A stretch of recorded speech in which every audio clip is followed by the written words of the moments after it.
Hello everyone, this is doctor Ashraf इमाम। आज हम लोग शुरू करने जा रहे हैं ह्यूमन फिजियोलॉजी का पहला chapter, that is breathing and exchange of gases. सबसे पहले हम लोग देखते हैं ब्रीदिंग क्या है। ब्रीदिंग सिंपली क्या होता है, ऑक्सीजन का इनहेल करना और कार्बन डाइऑक्साइड का एक्सहेल करना।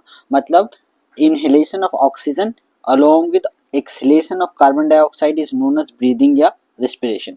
अब इस ब्रीदिंग या रिस्पिरेशन के लिए अलग अलग लिविंग ऑर्गेनिज्म में अलग अलग ऑर्गन्स होते हैं जिनको रिस्पिरेटरी ऑर्गन्स बोलते हैं। ठीक है, रिस्पिरेटरी ऑर्गन्स को देखा जाए तो एनसीईआरटी में ये सारा दिया हुआ है। सबसे पहले हम लोग लोअर इन्वर्टिब्रेट्स में देखते हैं जिसमें स्पॉन्ज, सिलेंट्रेट्स और फ्लैटवर्म, यानी जिसका एग्जांपल प्लेनेरिया है। इन तीनों के अंदर देखें तो इन तीनों के अंदर गैसियस एक्सचेंज जो होगा simply diffusion through body surface के थ्रू होता है। डिफ्यूजन थ्रू बॉडी सरफेस के थ्रू होता है। इन तीनों में अगर आप देखेंगे तो आपको क्या मिलेगा कि जो सराउंडिंग एटमॉस्फेयर है, वाटर है, इससे ऑक्सीजन जो डिजोल्व है ये डिफ्यूजन, सिंपल डिफ्यूजन के थ्रू ऑर्गेनिज्म के अंदर जाएगा और ऑर्गेनिज्म से कार्बन डाइऑक्साइड सिंपल डिफ्यूजन के थ्रू बाहर आ जाएगा। ठीक है, तो ये तीनों इसमें पाया जाता है। अर्थवॉर्म के अंदर आप देखेंगे तो इनके अंदर जो रेस्पिरेशन होगा वो थ्रू मॉइस्ट स्किन या क्यूटिकल के थ्रू होता है। इसी तरह से इंसेक्ट के अंदर देखें तो ट्रैकियल सिस्टम पाया जाता है। ट्रैकियल सिस्टम पाया जाता है जो यहाँ पे आपको इमेज में दिख रहा है। इसी तरह से aquatic arthropods, molluscs and fishes में गिल्स पाया जाता है। एम्फीबियंस के बारे में बात करें, जैसे जिसका एग्जांपल फ्रॉग है, तो फ्रॉग का जो लार्वल स्टेज है इसमें गिल्स के थ्रू रिस्पिरेशन होता है, जबकि अडल्ट फ्रॉग में लंग्स या स्किन के थ्रू होता है। इसी तरह से अगर रेप्टाइल्स के बारे में बात करें, बर्ड्स, रेप्टाइल्स और मैमल्स, इन तीनों के अंदर जो रिस्पिरेशन होगा वो लंग्स के थ्रू होता है। तो ये इंपॉर्टेंट है, यहाँ से मैच द फॉलोइंग क्वेश्चन बनता है। अगला जो हमारा इस बार टॉपिक है human respiratory system. Human respiratory system के बारे में बात करें तो ये स्टार्ट होगा एक्सटर्नल नॉस्ट्रिल से। External nostril via nasal passage खुलता है नेजल चैम्बर में, नेजल चैम्बर खुलेगा फेरिंग्स में, फेरिंग्स जाके ओपन होगा लैरिंग्स में, लैरिंग्स जाके ओपन होता है ट्रेकिया में, ट्रेकिया जिसको विंड पाइप बोलते हैं ये कन्वर्ट हो जाता है ब्रोंकाई में, फिफ्थ थोरेसिक वर्टिब्रा के पास, T5 के पास। ये right and left primary bronchi में कन्वर्ट हो जाता है, प्राइमरी ब्रोंकाई फिर सेकेंडरी ब्रोंकाई में, सेकेंडरी ब्रोंकाई टर्सरी ब्रोंकाई में, टर्सरी ब्रोंकाई ब्रोंक्यूल्स में, और ब्रोंक्यूल्स अल्टीमेटली अल्विलाई में कन्वर्ट हो जाता है। एक्चुअली में जो गैस के एक्सचेंज का साइट है वो क्या है, आपका अल्विलाई है। ठीक है, अब लंग्स के बारे में ह्यूमन लंग्स को देखेंगे तो ये कवर्ड होगा डबल लेयर प्लूरा से। प्लूरा के अंदर देखें तो दो लेयर होगा, एक पैराइटल लेयर, दूसरा एक visceral layer. Visceral layer inner layer होगा, पैराइटल लेयर आउटर लेयर होगा। विस्टरल लेयर जो होगा अटैच होगा किसके साथ, लंग्स के साथ। विस्टरल और पैराइटल लेयर के बीच में पाया जाता है एक फ्लूइड जिसको बोलते हैं प्लूरल फ्लूइड। प्लूरल फ्लूइड का फंक्शन क्या होता है आपका, लिब्रिकेशन का, यानी लंग्स जब कॉन्ट्रैक्ट और रिलैक्सेशन करती है तो इन के बीच में फ्रिक्शन को कम करने का काम करता है कौन, आपका प्लूरल फ्लूइड। ठीक है, इसके बाद अगर देखें हम तो जो ह्यूमन रेस्पिरेटरी सिस्टम है बेसिकली उसको हम लोग दो पार्ट्स में डिवाइड कर सकते हैं। एक है कंडक्टिंग जोन और दूसरा एक्सचेंज जोन, है ना। कंडक्टिंग जोन के बारे में बात करें तो एक्सटर्नल नोस्ट्रिल से टर्मिनल ब्रोंक्यूल तक का जो पार्ट है वो क्या है आपका कंडक्टिंग जोन। इसके फंक्शन के बारे में बात करें तो ये क्या क्या करता है, आपका ट्रांसपोर्टेशन करेगा एटमॉस्फेरिक एयर का अल्विलाई तक, पहला फंक्शन। दूसरा, इस एटमॉस्फेरिक एयर को फॉरेन पार्टिकल से क्लियर करेगा। तीसरा फंक्शन ह्यूमिडिफिकेशन का काम करता है। और चौथा फंक्शन ये जो एटमॉस्फेरिक एयर है उसको बॉडी टेम्परेचर तक लेके आता है। ठीक है, तो ये मल्टीपल चॉइस ऑप्शन में यहाँ से क्वेश्चन बन सकता है आपको ABC करके। ठीक है, दूसरा और इम्पोर्टेंट पार्ट है वो क्या है, exchange part. Exchange part actually में देखा जाए तो मेन एक्सचेंज पार्ट आपका अल्विलाई है, बट इसके अंदर जो बेसिकली फिजियोलॉजी की किताबों में तीन पार्ट्स डिस्कस की जाती है, that is respiratory bronchiole, alveolar duct और अल्विलाई। ये सारे अल्विलाई के ही डक्ट्स और उसके पार्ट है। ये वो साइट्स है जहाँ पे एक्चुअली ऑक्सीजन और कार्बन डाइऑक्साइड का एक्सचेंज होता है। ठीक है, अगला हम लोग देखें तो लंग्स लोकेटेड होता है किसमें, थोरेसिक कैविटी में। थोरेसिक कैविटी के बारे में बात करें तो ये एयर टाइट चैम्बर होता है जो कि आगे से वेंट्रली बना होता है, स्टेर्नम से कवर्ड होता है, स्टेर्नम से, डोर्सली वर्टिब्रल कॉलम से, लैटरली रिब से, और नीचे से डायफ्राम के थ्रू कवर्ड होता है, जैसे कि आपको इस डायग्राम में दिख रहा है। ठीक है, वेंट्रली स्टेर्नम से, ये स्टेर्नम आपका, डोर्सली जो होगा वर्टिब्रल कॉलम से होगा, लैटरली जो होगा रिब्स से होगा, और नीचे से डायफ्राम से। ठीक है, ये एयरटाइट चैम्बर है। इसी वजह से आइडियल गैस इक्वेशन यानी PV इक्वल टू nRT को फॉलो करेगा। जब वॉल्यूम बढ़ेगा तो प्रेशर कम होगा और जब प्रेशर बढ़ेगा तो वॉल्यूम कम होगा। ठीक है, तो ये इसी मैकेनिज्म पे इंस्पिरेशन और एक्सप्रेशन का काम होता है। ठीक है, स्टेप्स एंड रिस्पिरेशन के बारे में बात करें तो रिस्पिरेशन के बेसिकली एनसीईआरटी में रिस्पिरेशन के 5 स्टेप्स को डिस्कस किया गया है, जिसमें पहला क्या है, ब्रीदिंग या पल्मोनरी वेंटिलेशन। ब्रीदिंग या पल्मोनरी वेंटिलेशन का सिंपल मतलब क्या है, ऑक्सीजन का अंदर लेना और कार्बन डाइऑक्साइड का बाहर निकालना। इसके अलावा अगर आप देखें दूसरा इसमें क्या है, जब ब्रीदिंग और एक्सचेंज ब्रीदिंग या पल्मोनरी वेंटिलेशन से गैसेस कहाँ आ गई, अल्विलाई में आ गई, यहाँ पे आ गई, तो अब क्या होगा, डिफ्यूजन ऑफ गैसेस होगा अक्रॉस अल्विलर मेम्ब्रेन, जो कि दूसरा स्टेप है। मतलब अल्विलाई के अंदर ऑक्सीजन रिच जो ब्लड है, ऑक्सीजन रिच गैस है, इससे ऑक्सीजन डिफ्यूज कर जाएगा कहाँ, अल्विलर मेम्ब्रेन से ब्लड वेसल्स के अंदर, और कार्बन डाइऑक्साइड इसके अंदर आ जाएगा। जो ऑक्सीजन आ गया आपका अल्विलर मेम्ब्रेन के थ्रू कहाँ, ब्लड वेसल्स में। अब इस ऑक्सीजन को कैरी किया जाएगा, ट्रांसपोर्टेशन होगा। ठीक है, ऑक्सीजन का भी होगा, कार्बन डाइऑक्साइड होगा। अब ये ऑक्सीजनेटेड ब्लड चले जाएगा टिश्यू के पास, तो यहाँ पे फिर क्या होगा, diffusion of gases of blood and tissues होगा। ठीक है, जब टिश्यूज में हो जाएगा, जब ऑक्सीजन के अंदर चले जाएगा तो क्या होगा, फिर इस ऑक्सीजन का यूटिलाइजेशन हो जाएगा किसमें, कैटाबॉलिक रिएक्शंस में, और इससे एटीपी बन जाएगा और कार्बन डाइऑक्साइड फिर यहाँ पे प्रोड्यूस होगा, जिसको ब्लड में लौटा दिया जाएगा। तो हम लोग अगर बात करें basically sequence of steps in respiration की, तो 5 होगी। पहला पल्मोनरी वेंटिलेशन, दूसरा डिफ्यूजन अक्रॉस अल्वियोलर मेम्ब्रेन, तीसरा transportation of gases in blood, चौथा diffusion of gases from blood to tissue, और लास्ट में यूटिलाइजेशन ऑफ ऑक्सीजन हो गया। ठीक है, अब हम लोग बात करते हैं मैकेनिज्म ऑफ ब्रीदिंग की। ब्रीदिंग के अंदर 2 चीजें पाई जाती हैं, इंस्पिरेशन और एक्सपिरेशन। इंस्पिरेशन और एक्सपायरेशन में मसल्स इन्वॉल्व हैं। इंस्पिरेशन के बारे में बात करें तो ड्यूरिंग इंस्पिरेशन जो डायफ्राम है और एक्सटर्नल इंटरकोस्टल मसल्स है, इन दोनों के अंदर कॉन्ट्रैक्शन होता है। कॉन्ट्रैक्शन की वजह से आप देख रहे हैं, एरो दिखा रहा है आपको क्या, कि ये इधर एक्सपेंड कर रहा है। एक्सपेंशन की वजह से थोरेसिक कैविटी का वॉल्यूम बढ़ेगा, वॉल्यूम बढ़ता है तो प्रेशर घटता है। ये प्रेशर इतना घट जाता है कि ये एटमॉस्फेरिक प्रेशर से कम हो जाता है, और एटमॉस्फेरिक गैस ऑक्सीजन जो होगा, एटमॉस्फेरिक गैस अंदर आ जाएगा, जिसमें ऑक्सीजन रिक्वायर्ड है। ठीक है, एक्सपायरेशन में क्या होगा, डायफ्राम और एक्सटर्नल इंटरकोस्टल मसल्स रिलैक्स होगा, इंटरनल इंटरकोस्टल मसल कॉन्ट्रैक्ट होती है, जिसकी वजह से थोरेसिक वॉल्यूम जो होगा कम होगा। जैसे ही थोरेसिक वॉल्यूम कम होगा तो इंट्रापल्मोनरी प्रेशर बढ़ेगा। जैसे ही इंट्रापल्मोनरी प्रेशर बढ़ेगा तो लंग्स के अंदर जो गैस है वो यानी कार्बन डाइऑक्साइड, वो हायर प्रेशर से लोअर प्रेशर के एटमॉस्फेयर की तरफ मूव कर जाएगा। इसी को एक्सपायरेशन बोलते हैं हम लोग। ठीक है, इसके अलावा आप बात करें जो एयर टाइट चैम्बर है, थोरेसिक चैम्बर है, इसका वॉल्यूम में कौन कौन सा मसल्स कैसे कंट्रीब्यूट करता है, तो बात करें हम तो डायफ्राम के कॉन्ट्रैक्शन से क्या होगा, एंटेरो पोस्टीरियर एक्सिस में वॉल्यूम बढ़ेगा। जैसे ये रिलैक्स है, ये रिलैक्स स्टेज है, जैसे ही इसमें कॉन्ट्रैक्शन हुआ तो डायफ्राम नीचे को आ गया, जिससे एंटेरो पोस्टीरियर एक्सिस में वॉल्यूम बढ़ गया। इसी तरह से एक्सटर्नल इंटरकोस्टल मसल जैसे ही कॉन्ट्रैक्ट करेगा तो ये डोर्सो वेंट्रल एक्सिस पे वॉल्यूम को बढ़ाता है, और ये दोनों ओवरऑल क्या होता है, जिससे लंग्स का थोरेसिक कैविटी का वॉल्यूम बढ़ता है। मसल्स एक्टिंग इन रेस्पिरेशन के बारे में बात करें तो इंस्पिरेटरी मसल्स बेसिकली 2 हैं, वो डायफ्राम और एक्सटर्नल इंटरकोस्टल मसल। और एक्सपायरेटरी मसल्स के बारे में बात करें तो इसमें मेल इंटरनल इंटरकोस्टल मसल्स होती हैं। अब हम लोग बात करते हैं रेस्पिरेटरी वॉल्यूम एंड कैपेसिटीज की। रेस्पिरेटरी वॉल्यूम में पहला है tidal volume. Tidal volume amount of volume of gas या एयर है जो कि नॉर्मली शांति से हम लोग जो इंस्पायर्ड और एक्सपायर्ड करते हैं। ठीक है, वो कितना होता है, 500 ml। इंस्पायरेटरी रिजर्व वॉल्यूम क्या है, फोर्सिबल इंस्पिरेशन के थ्रू जितना वॉल्यूम ऑफ एयर इंस्पायर्ड किया जा सकता है तो वो क्या होता है, इंस्पायरेटरी रिजर्व वॉल्यूम। इसी तरह से फोर्सिबल एक्सपिरेशन के थ्रू जितना एडिशनल वॉल्यूम ऑफ एयर को बाहर निकाला जा सकता है वो एक्सपायरेटरी रिजर्व वॉल्यूम है। रेजिडुअल वॉल्यूम क्या है, फोर्सिबल एक्सपायरेशन के बाद भी, तमाम कोशिशों के बाद भी वो वॉल्यूम ऑफ एयर जिसको हम नहीं निकाल सकते हैं वो है रेजिडुअल वॉल्यूम।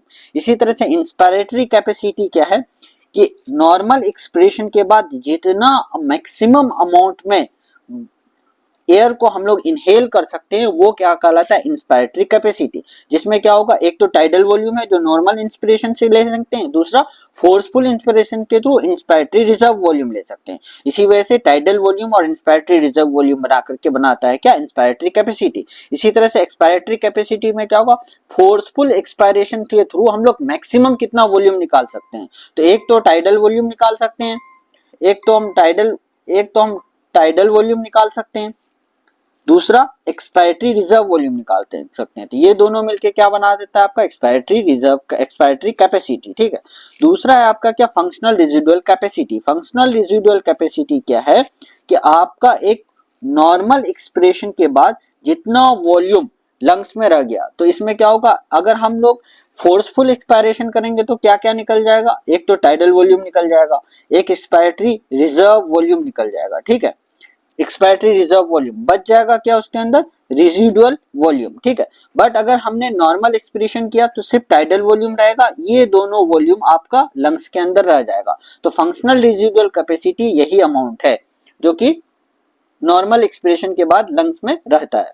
वाइटल कैपेसिटी क्या है, vital capacity maximum volume of air है जो कि मैक्सिमम इंस्पिरेशन के बाद एक्सहेल किया जा सकता है, ठीक है। जैसे ही आपने मैक्सिमम इंस्पिरेशन किया, मतलब क्या, टाइडल वॉल्यूम आपने ले लिया, इंस्पायरेटरी रिजर्व वॉल्यूम ले लिया, और साथ में आप मैक्सिमम वॉल्यूम, अब ये दोनों तो आपने एक्स्ट्रा लिया है, ठीक है। अब होगा क्या, आप फोर्सफुल एक्सपिरेशन कर रहे हैं, तो इसके वजह से क्या होगा, पहले आप क्या करेंगे, टाइडल वॉल्यूम जो है उसको बाहर निकालिएगा, फिर इंस्पिरेटरी रिजर्व वॉल्यूम को निकालिएगा, फिर एक्सपिरेटरी रिजर्व वॉल्यूम को मिलाइएगा। तो ये है आपका क्या, vital capacity. Total lung capacity के बारे में बात करें तो वो क्या है कि total volume of air in lungs है after maximum expiration. Maximum expiration का मतलब क्या होगा, टाइडल वॉल्यूम रहेगा और इंस्पिरेटरी रिजर्व वॉल्यूम होगा और एक्सपायरेटरी रिजर्व वॉल्यूम होगा, ठीक है। तो ये तीनों मिला के क्या होता है, वाइटल कैपेसिटी होता है। और टोटल लंग्स वॉल्यूम में तो रेजिडुअल वॉल्यूम रहेगा ही, रेजिडुअल वॉल्यूम रहेगा ही, तो vital capacity plus residual volume आपका टोटल लंग कैपेसिटी बनाता है, ठीक है। अब हम लोग बात करते हैं एक्सचेंज ऑफ गैसेस की। एक्सचेंज ऑफ गैसेस के बारे में बात करें तो सिंपल ये प्रेशर डिफरेंस का गेम है। पहला क्या होगा, पल्मोनरी वेंटिलेशन होगा। पल्मोनरी वेंटिलेशन में क्या होगा, एटमॉस्फेयर से एयर अल्विलाई में जाएगा। अगर हम बात करें एटमॉस्फेरिक एयर की तो उसके अंदर ऑक्सीजन का कंसंट्रेट पार्शियल प्रेशर 159 है और अल्विलाई के अंदर 104 है। तो हायर प्रेशर से लोअर प्रेशर की तरफ गैस का मूवमेंट हो जाएगा, ठीक है। इसके बाद बॉडी के अंदर जो ब्लड है वो डीऑक्सीजनेटेड है, अल्विलाई के अंदर ऑक्सीजनेटेड एयर है, ठीक है, ऑक्सीजन ज्यादा है। तो अब फिर क्या होगा, अल्विलाई से डीऑक्सीजनेटेड ब्लड के अंदर गैस मूव कर जाएगी। जैसे ही डीऑक्सीजनेटेड ब्लड को ऑक्सीजन मिला तो अब ये डीऑक्सीजनेटेड ब्लड कन्वर्ट हो गया किसमें, ऑक्सीजनेटेड ब्लड में, जिसके अंदर पार्शियल प्रेशर ऑफ ऑक्सीजन बढ़ गया। जैसे ही पार्शियल प्रेशर ऑफ ऑक्सीजन बढ़ेगा तो अब ये ब्लड जाएगा कहाँ, टिश्यू के पास। टिश्यू के बाद फिर से ऑक्सीजन कम है क्योंकि वहां पे यूटिलाइज हो रहा है, तो अल्टीमेटली क्या होगा, यहाँ से ऑक्सीजनेटेड ब्लड फिर से टिश्यू में चला जाएगा। तो इसी प्रेशर ग्रेडियंट में मूव करता रहता है। सेम इसका उल्टा होगा, टिश्यूज जो है सेंटर ऑफ प्रोडक्शन है किसके, कार्बन डाइऑक्साइड का। इसके कंपेरिजन में ऑक्सीजनेटेड ब्लड में कार्बन डाइऑक्साइड कम होगा, तो यहाँ से कार्बन डाइऑक्साइड पहले यहाँ चला जाएगा ऑक्सीजनेटेड ब्लड में। फिर ऑक्सीजनेटेड ब्लड के कंपैरिजन में अगर आप देखें तो डीऑक्सीजनेटेड ब्लड में कार्बन डाइऑक्साइड ज्यादा होगा, तो ऑक्सीजनेटेड ब्लड से फिर कार्बन डाइऑक्साइड मूव कर जाएगा किस, ये जैसे ही ऑक्सीजनेटेड ब्लड में कार्बन डाइऑक्साइड मिला तो ये ऑक्सीजनेटेड ब्लड कन्वर्ट हो गया किसमें, डीऑक्सीजनेटेड ब्लड में, यानी इसके अंदर कार्बन डाइऑक्साइड का कंसंट्रेशन बढ़ गया। अब अल्विलाई के अंदर देखें तो कार्बन डाइऑक्साइड कम है, ऑक्सीजन ज्यादा है, तो और उसके कंपैरिजन में डीऑक्सीजनेटेड ब्लड में कार्बन डाइऑक्साइड ज्यादा है, तो फिर ये इधर मूव कर जाएगा, ठीक है। फिर अल्विलाई के अंदर कार्बन डाइऑक्साइड का पार्शियल प्रेशर ज्यादा है, एटमॉस्फेयर में कम है, तो ये इधर मूव कर जाएगा। इसी तरह से ये मूव करते रहती है। यहाँ पे डायग्राम से भी आप इस चीज को देख सकते हैं। एटमॉस्फेयर के अंदर पार्शियल प्रेशर ऑफ ऑक्सीजन ज्यादा है, इस अल्विलाई के अंदर कम है, तो एयर यानी ऑक्सीजन अंदर गया। फिर डीऑक्सीजनेटेड ब्लड में ऑक्सीजन कम है, अल्विलाई में ज्यादा है, तो ये डिफ्यूज कर गया। जैसे ही डीऑक्सीजनेटेड ब्लड में ऑक्सीजन आया, ऑक्सीजनेटेड ब्लड के अंदर ये ऑक्सीजनेटेड हो गया जो आपको रेड से दिख रहा है, तो पार्शियल प्रेशर ऑफ ऑक्सीजन बढ़ गया, तो फिर ये टिश्यूज में आ जाएगा, ठीक है। अब टिश्यूज के अंदर आएगा तो टिश्यू के अंदर क्या होगा, मेटाबॉलिक रिएक्शंस होगा, मेटाबॉलिक रिएक्शंस के नतीजे में यहाँ पे कार्बन डाइऑक्साइड ज्यादा होगा। जैसे ही कार्बन डाइऑक्साइड ज्यादा होगा तो फिर कार्बन डाइऑक्साइड अल्विलाई के कंपैरिजन में टिश्यू में ज्यादा होता है तो वो वहां चले जाता है। इसी तरह से ये मैकेनिज्म चलता रहता है। ठीक है, ट्रांसपोर्ट ऑफ ऑक्सीजन के बारे में बात करें, ये जो ऑक्सीजन आ गया तो इसमें 97% ऑक्सीजन ट्रांसपोर्टेड किया जाता है आरबीसी के फॉर्म में। एक आरबीसी के अंदर जो हीमोग्लोबिन नाम का प्रोटीन पाया जाता है वो 4 मॉलिक्यूल ऑफ ऑक्सीजन को कैरी करता है और 3% जो होगा आपको डिसॉल्व स्टेज में प्लाज्मा से के थ्रू कैरी हो जाता है। अब हम लोग बात करते हैं हेमोग्लोबिन और factors affecting binding of oxygen with haemoglobin. ठीक है, हेमोग्लोबिन के बारे में बात करें तो हेमोग्लोबिन क्या है, एक प्रोटीन है जिसके अंदर 2 चेन होता है अल्फा और बीटा अडल्ट हेमोग्लोबिन में। इसके सेंटर में पाया जाता है आयरन और आयरन Fe+2 फॉर्म में पाया जाता है। इंपॉर्टेंट है, ध्यान रखिएगा इसको। एक हेमोग्लोबिन के अंदर ये कैपेसिटी होती है कि वो 4 ऑक्सीजन मॉलिक्यूल के साथ बाइंड कर सकता है। ठीक है, जैसे ही अब हम यहाँ पे देखेंगे कि कौन कौन से फैक्टर्स हैं जो कि इफेक्ट करता है ऑक्सीजन का हेमोग्लोबिन से साथ बाइंडिंग में। जिसमें सबसे पहला क्या, partial pressure of oxygen that is PO2। दूसरा क्या है, partial pressure of carbon dioxide. तीसरा H+ कंसंट्रेशन। चौथा टेम्परेचर। ठीक है, अब देखिए एक फैक्टर का ज्यादा होना, पार्शियल प्रेशर ऑफ ऑक्सीजन जितना ज्यादा होगा उतना फेवरेबल कंडीशन होगा कार्बोक्सी हेमोग्लोबिन बनने के लिए। ठीक है, कार्बोक्सी हेमोग्लोबिन करने के लिए। इसके अलावा सबको कम होना है ना, यानी H+ कम होगा तो ये फेवरेबल होगा, टेम्परेचर कम होगा तो फेवरेबल होगा, PCO2 कम होगा तो फेवरेबल होगा। ध्यान रखिएगा, PO2 के अलावा सब कम रहेगा तो फेवरेबल कंडीशन है। अब देखिए H+ कम होगा या मतलब H+ कम होगा मतलब अल्कलाइन एटमॉस्फेयर जो है वो फेवरेबल है, यानी पीएच ज्यादा होगा। पीएच ज्यादा का मतलब क्या, अल्कलाइन एटमॉस्फेयर जो है फेवरेबल कंडीशन है किसके लिए, binding of haemoglobin with oxygen के लिए। ठीक है, अब जैसे यहाँ पे इन्होंने ग्राफ में दिया है ये आपका ग्राफ है क्या आपका, इसको ऑक्सीजन डिसोसिएशन कर्व बोलते हैं। ठीक है, इसमें एक होता है लेफ्ट शिफ्ट, एक होता है right shift. Left shift represent करता है हायर ऑक्सीजन कंडीशंस जिसमें हाई ऑक्सीजन का हेमोग्लोबिन के साथ बाइंडिंग के हेमोग्लोबिन का ऑक्सीजन के साथ बाइंडिंग की टेंडेंसी बढ़ जाती है। वो कौन सा है, चाहे ऑक्सीजन पार्शियल प्रेशर, मैंने जो पॉइंट्स डिस्कस किए वो यहाँ पे लिखा हुआ है। इसी तरह से लेफ्ट शिफ्ट राइट शिफ्ट का मतलब क्या होगा, चांसेस ऑफ HbO2 फॉर्मेशन कम हो जाए, तो वो जस्ट इसका उल्टा होगा। तो ये VVI पॉइंट्स हैं, इनको आपको ध्यान रखना है। मैंने कंपैरेटिवली यहाँ पे इस इमेज के थ्रू दिखाया है, उसको बहुत इंपॉर्टेंट है, इसको उसी तरह से ध्यान रखना है आपको। अब हम लोग बात करते हैं ट्रांसपोर्टेशन ऑफ कार्बन डाइऑक्साइड की। ट्रांसपोर्टेशन ऑफ कार्बन डाइऑक्साइड को देखें तो आपका आरबीसी यानी आरबीसी में कार्ब अमाइनो हेमोग्लोबिन के फॉर्म में नियरली 25% कैरी भी होता है। 70% जो कैरी करने वाला मॉलिक्यूल है बाइकार्बोनेट है और 7% जो रिमेनिंग बच गया वो डिसॉल्व स्टेट इन प्लाज्मा के थ्रू कैरी करता है। ठीक है, अब ये कौन कौन से फैक्टर्स है जो कार्ब अमाइनो हेमोग्लोबिन फॉर्मेशन के लिए फेवरेबल है। पहला क्या है, partial pressure of carbon dioxide ज्यादा हो, उसके डायरेक्टली प्रोपोर्शनल पे ग्राफ शो करता है। दूसरा पीएच का कम होना, पीएच H+ का कम होना, H+ का ज्यादा होना, यानी जितना ज्यादा एसिडिक कंडीशन होगा उतना ज्यादा कार्ब अमाइनो हेमोग्लोबिन फॉर्मेशन के लिए फेवरेबल कंडीशन होगा। तीसरा टेम्परेचर का ज्यादा होना और पार्शियल प्रेशर ऑफ ऑक्सीजन का कम होना। ये वो फैक्टर्स हैं जो कि कार्ब अमाइनो हेमोग्लोबिन फॉर्मेशन में हेल्पफुल करती हैं। ठीक है, अगला हम लोग देखते हैं रेगुलेशन ऑफ रेस्पिरेशन की। रेगुलेशन ऑफ रेस्पिरेशन को देखें तो इसके रेगुलेशन के अलग अलग सेंटर्स हैं, जिसमें सबसे इंपॉर्टेंट है रेस्पिरेटरी रिदम सेंटर जो कि लोकेटेड होता है मेडुला ऑब्लोंगेटा में। दूसरा न्यूमोटॉक्सिक सेंटर जो कि लोकेटेड है अपर पोन्स में। ठीक है, इसके अलावा एरोटिक आर्च और कैरोटिड आर्टरी में रिसेप्टर्स पाए जाते हैं जिनको कीमो रिसेप्टर्स बोलते हैं। ये हाईली सेंसिटिव होते हैं कार्बन डाइऑक्साइड के कंसंट्रेशन और H+ के कंसंट्रेशन से। ठीक है, इसी तरह से कीमोसेंसिटिव एरिया पाया जाता है रिदम सेंटर मेडुला के पास में, वो भी कार्बन डाइऑक्साइड और H+ कंसंट्रेशन से बहुत ही सेंसिटिव होता है। जैसे ही ये पेरिफेरल में H+ और कार्बन डाइऑक्साइड H+ बढ़ जाए या CO2 बढ़ जाए तो दोनों जाके रेस्पिरेटरी रिदम सेंटर को एक्टिवेट करता है और ये क्या करता है, रेस्पिरेटरी रेट को बढ़ा देता है, जो कि नॉर्मली 12 से 16 पर मिनट होता है। तो जिससे क्या होगा, ऑक्सीजन सप्लाई बढ़ जाएगी। ठीक है, अगला है डिसऑर्डर्स ऑफ रेस्पिरेटरी सिस्टम, जिसमें सबसे पहले एज्मा क्या है, chronic inflammation of the respiratory Airways, खास के ब्रोंकाई और ब्रोंकियोल, जिसके वजह से क्या होगा, उनका ल्यूमन जो होगा नॉर्मल कंडीशन में डायमीटर इतना है तो ये नैरो होके इतना बचता है, जिसके वजह से क्या होता है, एयरवे कॉन्स्ट्रिक्ट होने की वजह से पैसेज में ऑब्स्ट्रक्शन होगा, जिसकी वजह से वीजिंग साउंड आता है, वीजिंग साउंड आता है। ठीक है, तो कम से कम इतना आपको इसमें ध्यान रखना है। दूसरा डिसऑर्डर है आपका एम्फाइसीमा। एम्फाइसीमा के बारे में बात करें तो इसके अंदर क्या होगा, जो अल्वियोलाई के वॉल्स होते हैं, अल्वियोलाई के वॉल्स होते हैं, जैसे ये अल्वियोलर वॉल्स हैं, तो ये अल्वियोलर वॉल्स टूट जाते हैं, टूटने की वजह से क्या होगा, इनके अंदर परमानेंट डायलिटेशन हो जाता है, इनके अंदर परमानेंट डायलिटेशन हो जाता है। जब परमानेंट डायलिटेशन हो जाएगा तो क्या होगा, सरफेस एरिया घट जाएगा, सरफेस एरिया घट जाएगा गैसियस स्टेन का। इसका जो कोज है, सबसे कॉमन कोज है सिगरेट स्मोकिंग। तीसरा और आखिरी इंपॉर्टेंट है ऑक्यूपेशनल रेस्पिरेटरी डिसऑर्डर्स, जिसमें क्या होगा, सर्टेन ऑक्यूपेशंस ऐसे होते हैं जिसमें फाइन पार्टिकल्स निकलते हैं जो लंग्स को डैमेज कर देते हैं, जिसमें पहला क्या है, न्यूमोकोनिसिस के बारे में बात करें तो ये मेनली किसके वजह से होता है, कोल डस्ट की वजह से होता है। इसी तरह से एक है एस्बेस्टोसिस, ये एस्बेस्टस के पार्टिकल से होता है।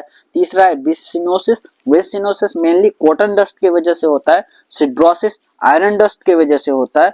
और क्रोनिक ऑब्स्ट्रक्टिव पल्मोनरी डिजीज, जिसको सीओपीडी बोलते हैं, ये long term exposure of irritant gases, fumes वगैरह की वजह से होता है। इससे आगे हम लोग अगले लेक्चर में दूसरे टॉपिक को डिस्कस करेंगे। Thank you so much.